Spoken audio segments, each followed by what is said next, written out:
Okay, welcome from my side in this new area. I love it. And the speech in English, so hopefully we will rock it.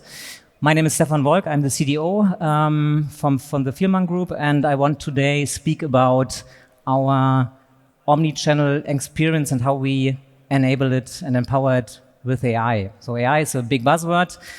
We will speak a little bit deeper about practices. And today, first I will start with why we are here. How many of you knows who Fielmann is and what we are doing? Maybe hands up, okay. I think the brand is well known, especially in the German-speaking markets. Over 95% of people know Fielmann, but what we are doing is we help everyone hear and see the beauty in the world, and you can see in this purpose we have two parts. One is seeing, so anything with optometry, optical business, selling prescription glasses, selling contact lenses, selling sunglasses, and eye health services is a new area here too. And the second one is hearing. Today I want to speak a little bit about our eyewear part. The hearing part is also very interesting. In share, you can see 90% is optometry and 10% roughly is hearing, but growing a lot in the last years, but not my talk of today. A little bit about Fielmann. Most of you maybe know us as a German-speaking company. That was the true 10 years ago. So we actually now we are the market leader in Central Europe, but we are growth in the last 10 years a lot across Europe, in the East, in Poland, Czech, Ukraine, for example, but also in Italy and Spain in the last years, by organic growing or by acquisition of new companies. And since 3 years, we're also over the ocean in the US, very special market, very interesting market. A lot of my daily business is going on this topic right now. And right now we are in Central Europe, the market leader. We are the second one in continental Europe, and we are the third biggest in the world behind EssilorLuxottica and Specsavers. Some numbers, we're selling a lot of glasses. You see we have roughly 30 million customers, and we selling between 9 and 10. I have not an actual number from last year, but I think it's a little bit over 9 million glasses, also 120,000 hearing aids, also growing. Our revenue, that's a new number from last week. We have 2.5 billion revenue last year, and EBITDA margin of 25%. So I think you heard it's a very interesting business. You can earn a lot of money, but much more important for us are these numbers. Our philosophy is since over 50 years the same. You are the customer. In German, der Kunde bist du, is our philosophy since the 70s. And we measure this a lot. You see the numbers, 90% customer satisfaction, and also over 90% of our customers coming back after their first buy. Some of them staying over periods, over decades, and being part of our customer group, becoming as young people and leaving us as old people. So that's very important for us because we don't only tell about customer satisfaction and customer philosophy and customer-centric. There's a lot of buzzwords in the world. We live this. We're paying our opticians in their bonus system by these customer satisfaction. They're getting over 50% of their bonus by customer satisfaction. It's the same for me, same for senior management, it's the same for our board. If the customers are not happy, we don't earn money. It's very important for us how we can prove our philosophy in the market.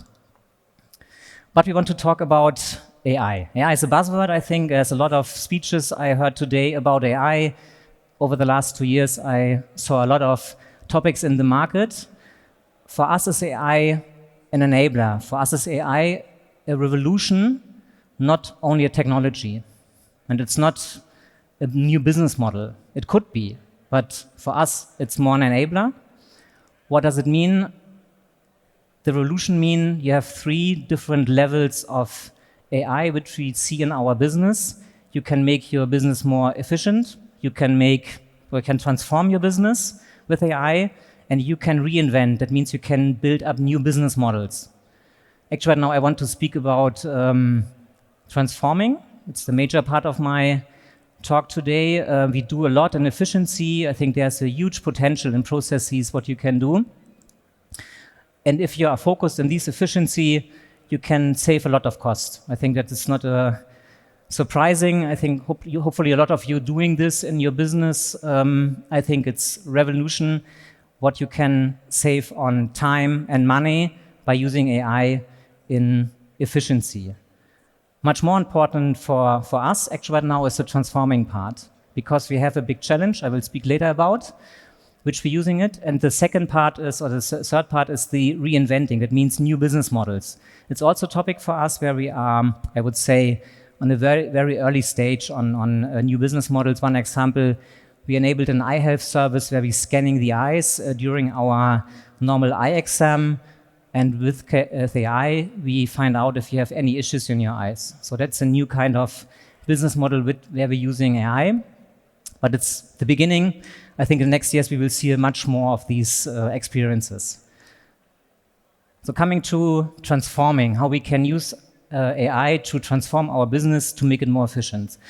There's a huge problem which we have, especially in our core markets.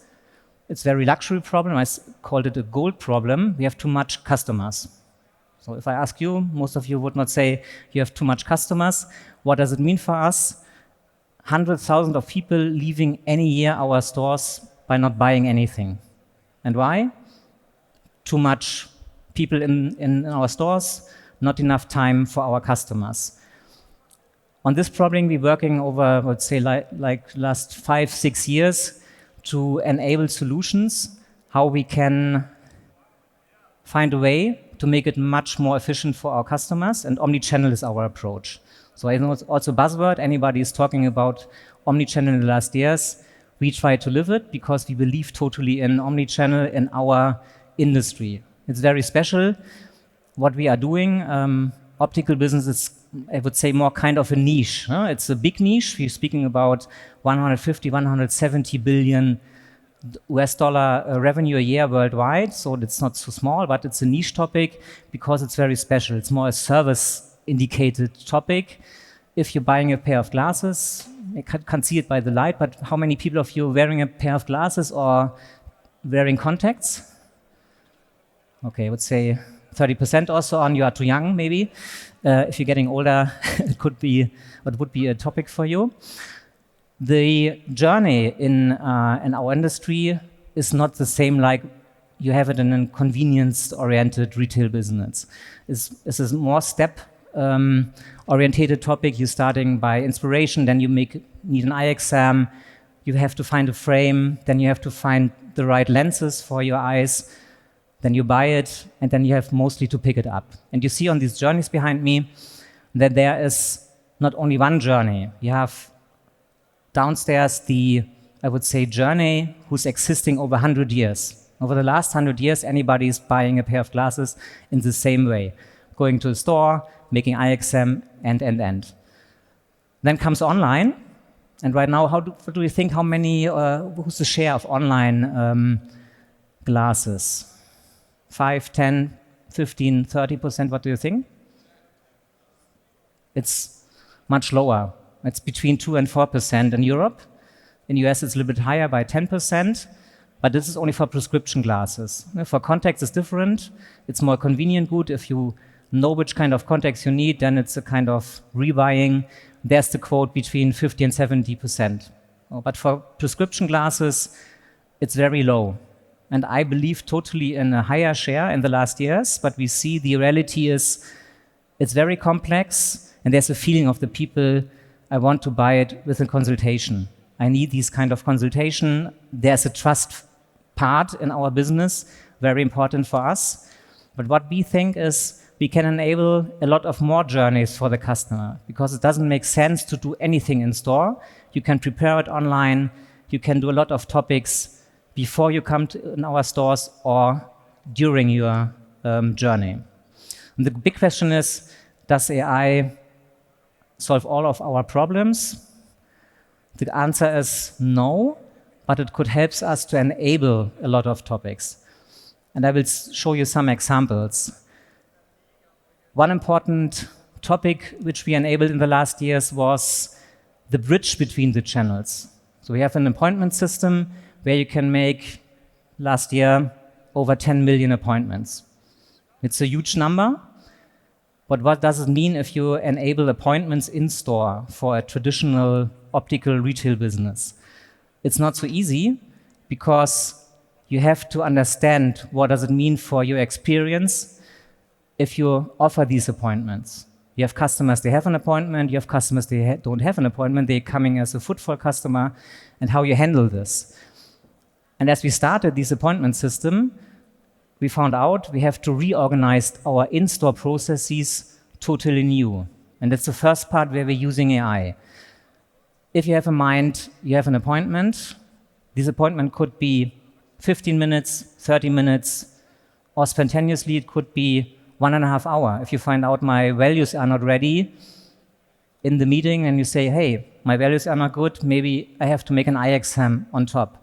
What does it mean for the next appointments? How you can offer the right time for the right customer? Behind the system which we built in the last years is a kind of, I would say, organized AI who is using different sources like the personal planning of our employees. It's using existing data from the past, what we learned about different time slots on days, maybe on Friday afternoon, a lot of people coming for buying progressive lenses, for example. It's much more effort and time which you need for progressive, for example. So we learned a lot about this, dropping all together, and then AI is optimizing these in-store processes. It's for us very important to have this system because so we can regulate our demand and can steer our demand. But there's a lot of more topics which we enabled in context of Omnichannel. Actually, right now, roughly 50% of our customers having one digital touchpoints in front or during their journey. So it's a huge number. It's in fact these 10 million glasses. And roughly 55 million people using digital services in their journey. We're also selling online. So these numbers we're talking about up to 4%.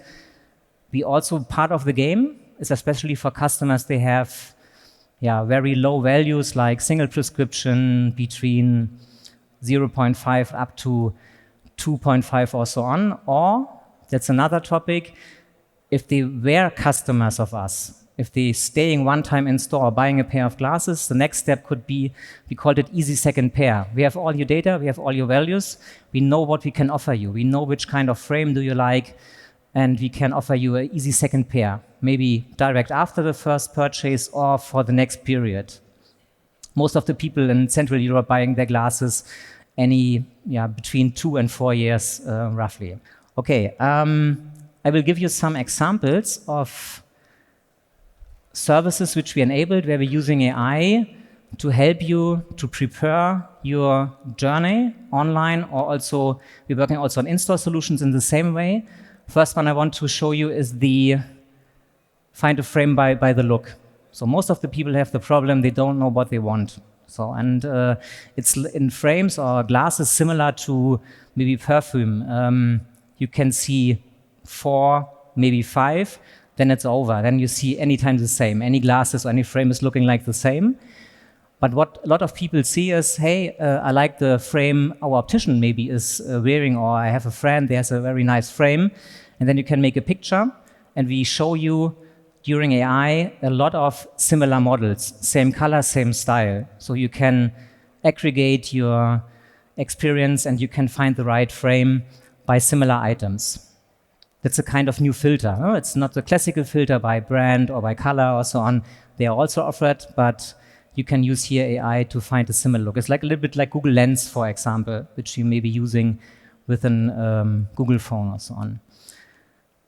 So the next thing is what we find out, and I'm also an example of, because I have a very small face, that means 90% of all the frames are not possible for me. No? I need a very small one, maybe like a child frame or so on, but smaller ones, and I have to click through thousands of frames before I find the right one. And the data are not perfect for filtering. What we did is we enabled a scan of the face. You can look in the camera and we detecting your face shape, finding out how wide it is and offering you the right frame for your face. It's a kind of new filter. We filtered out anything what is not possible for you. The third example is a very important and a very special topic. You can imagine if you want to buy a pair of glasses, it makes sense to see it, how does it look on your face. So this is virtual try-on. There's a lot of solutions in the market, and right now they are very good, mostly web-based, in real time, very, very efficiency. But one topic was important for us as we started to develop this topic. There's an issue if you have higher values. Maybe some of you know this. If you are in an optician store, you're sitting in front of the mirror, wearing the new frame, and you could not see your right because your values are too high. You have to go very near to the mirror. Same situation if you make it at online. You have to take your smartphone and put it direct in front of your face. Doesn't make sense. It's not a nice experience.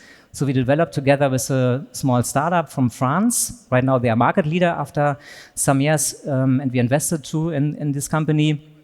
We developed a kind of erasing the existing frame. So that means you can wearing your existing glasses on your face and try on the virtual new one by having your own on your face. So it's a small piece, but very important for people where their values are very high.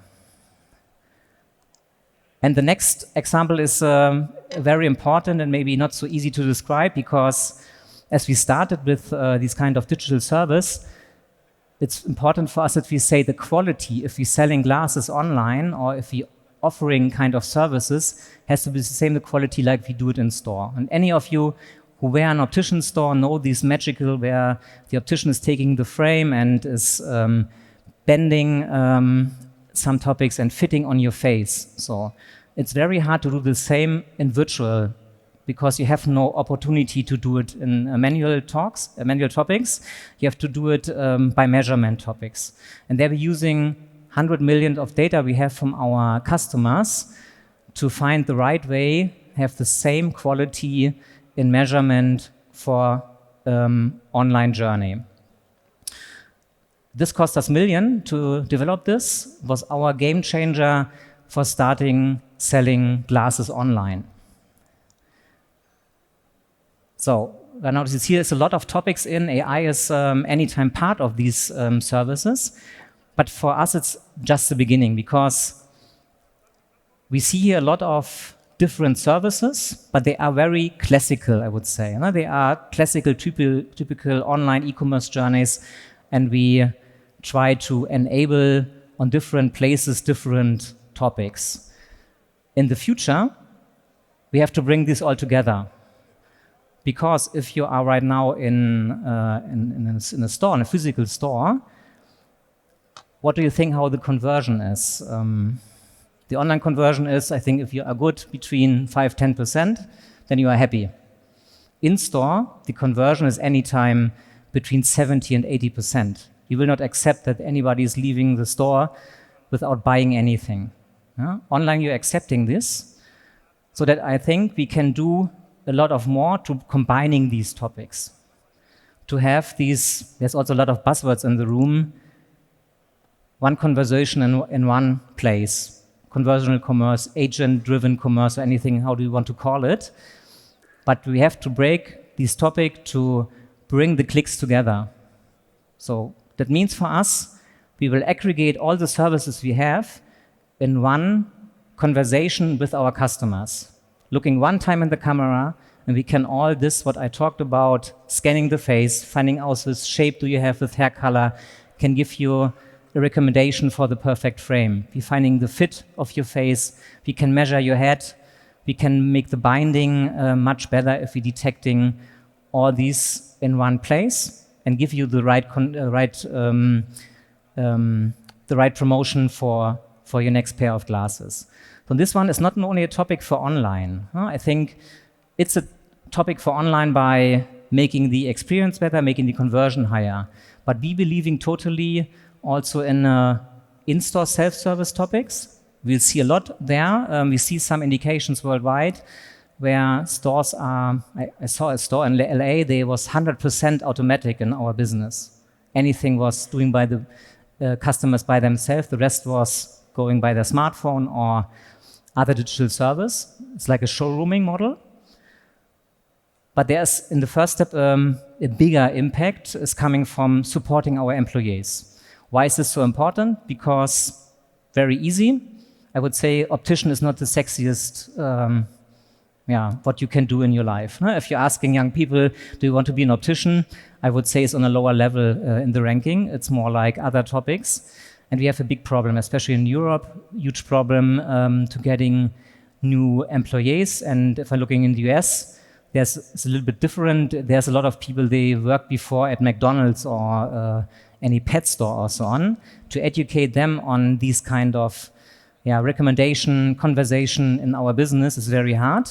And there we believe totally in enabling services where we can help them to make their job better. And we make a lot of tests in the last months.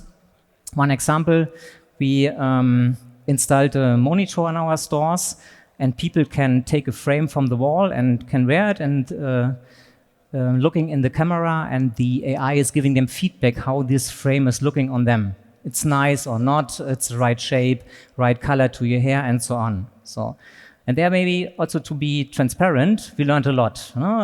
First we learned, okay, it's a nice service, customers saying, yeah, I can use it and I like it, but sometimes the AI is too friendly.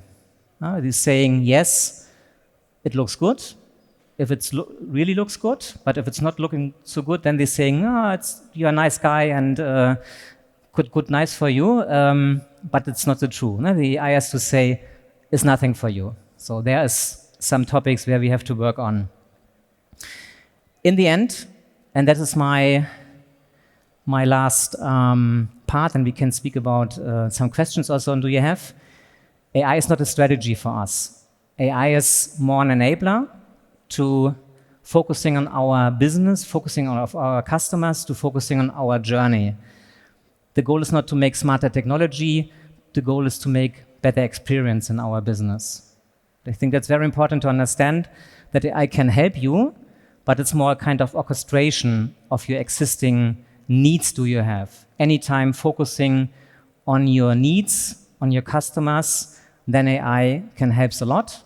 And it did it for us and will do it in the future much, much more. That's from my side. I would say then we have now time for questions. Thanks so much for your talk. I have actually a question regarding the in-store self-service. Mm-hmm. How was the customer experience in the beginning when you introduced it? Were they happy with it? Were they trying it out? Or were they rather skeptical that you're trying to replace real human expertise by technology? Okay, the answer is all, what you're asking. I think there are different topics. I think totally depends on in which area, in which country, which kind of target group you are having the audience for this. So we see younger people are more addicted to this topic. Bigger stores are more interesting because they have more place. It's also a privacy topic, especially in our industry. If you're wearing glasses and there's anybody talking with you, you have to have space around. So that's one of the learnings. The second one is what we learned. If you're coming to the point where you have to put your private data in, like your values or your credit card data or so on, we found out that people are saying, I need a different touch point. So that the idea was transforming from an in-store service to their mobiles to say, okay, the closing of the journey could be on the mobile. It's one of the learnings we did. And so would be in practice what we want to build right now in the next part. And there's a third learning is these kind of technology you have to use in store. It's totally different if you have a high-level smartphone like an iPhone or so on. It's very easy to offering services. There's not so much technology for in-store topics. It's not on the same level like we have on smartphones. To find the right camera, find the right display for offering this kind of service is very tough, I would say. You know? We invested a lot of time finding the right companies for delivering. But in the end, I think we'll see more and more in-store solutions in the future and also in our industry, because on this big topic of finding employees will be a driver for this. And the second one is you have areas in the world like Japan, for example, or Asia. There's the efficiency on or the acceptance on using these kind of self-service topics. It's much higher than in Europe actually right now. No? But we will learn it also in Europe, so that I say in the next 3 or up to 5 years, we will see a lot of more kind of self-serving and showrooming solutions in our industry. So it hasn't much to do with your business actually, but I'm so curious, is it true the quality of the eyes is getting worse in our digital age? Yeah, it's true. So we have, I would say from our perspective, it's a good message, no? Because we have 2 topics: people getting older and older in the industrial countries, and second one is they're getting younger by needing their first pair of glasses by watching on smartphones and anything else. Yeah, it's the truth. The age is going down, I think, the last 10 years by 5 years earlier. So, hello. You said about 5% customers will buy the glasses online. Mm-hmm. So you did a lot of development works. What's your expectation in next, I think, 2, 3, 4 years? How many customers will do that online instead 5%?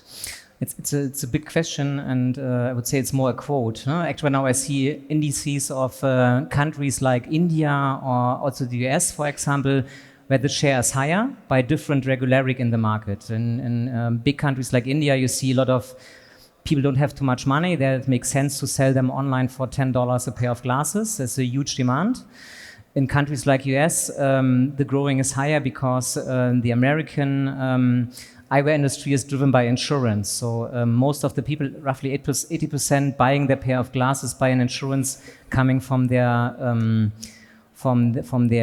compensation. So that's like an dental insurance, you have an hospital insurance, and so on. You have also an eyewear insurance. But the 20%, they don't have an insurance in the US. They are addicted to buy online. So there are a player like Zenni Optical, for example. They're selling a pair of glasses from $10 up to $50. That's a different market. The growing is there much higher. In the rest of the world, in most of the industrial countries, we see, I would say, a growing 1 or 2% per year. But I'm not a prophet and can say, how is this in 5 years?